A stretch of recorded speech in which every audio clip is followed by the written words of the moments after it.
we're talking about Spartacus. Yeah. So the Spartacus is the most complicated product we do. It's a motherboard with more than 1,000 components in it. It consists of 2 shunt regulators, 3 constant current fed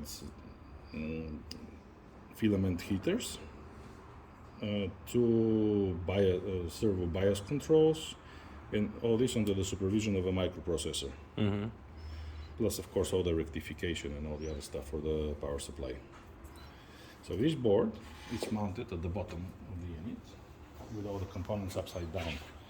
The reasoning being that the capacitors like to be in the coldest place, so they're at the bottom of the amp. Okay. They're not heated by the tubes. Mm-hmm. The architecture of the unit is you have an input transformer, mm-hmm. input tube, mm-hmm.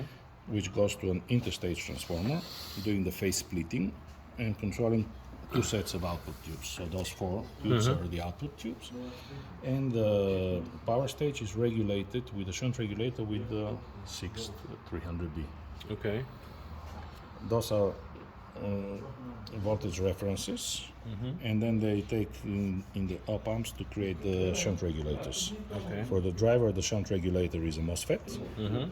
For the output is a tube. Okay. And what tube? 300B. It's 300B, all 300B. Yeah. Okay. So you have 6 300Bs per channel. Yep. Okay. 1 input, 4 output, and 1 power supply. Power supply. Okay. The power supplies, here we have the power transformer. Mm-hmm. It does all the heaters and the high voltage. Then you have a choke for the high voltage, mm-hmm. which is again a nanocrystalline choke. This is the output transformer, mm-hmm. which connects to the 2 sides of the push-pull and the power supply, and you have the output. On the output we have relays for setting the if the unit should mute or not, some logic in it, output impedance and gain. Okay. Gain, it's done by changing the input setting on the input transformer. Okay. We prefer lower gain, mm-hmm. because this allows you to drive more of the preamp. All the preamps can do 5, 6, 8 volts output, but most of the power amps accept only 1 volt, and then they clip. Allowing the preamplifier to go 4 or 5 times higher increases the signal to noise of the preamp, and we get more usable signal in the power amps. Okay. So it's done totally intentional that we produce it with a lower gain. Mm-hmm. Okay. The tubes are on this side. And you have the connectors at the back here. That's the connector. And the tubes are here. The tubes are here. And the transformers are all put in cans. Mm-hmm.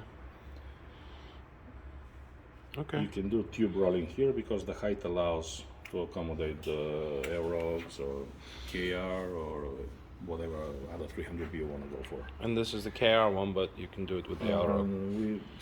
We supply it with the emission labs. Okay. We like the emission labs because of their reliability and very long life. Mm-hmm. They last over 10,000 hours. Okay. So practically all the amplifiers that we've sold are still with original tubes. Okay. But people do tube rolling. Okay. Because the different 300Bs, they have different tone and sound. The system is fully computer controlled and auto biasing. Mm-hmm. So when you swap the tubes, you don't need to do any adjustments. Okay. The only thing you have to watch for is the pairs of output tubes to be matched. Possible. Okay. Because one of them will take more heat than the other if they're not matched. Mm-hmm. And in the long-term usage, one can get depleted faster, and it's going to cause problems. Yeah. So preferably use match pairs. So where are the output ones? Those two. Those two. Okay. This and these 2. Actually, no, I just lied to you. Those 2. Those 2. And those 2 are the output. This is the input and this is the power station. Okay. Perfect.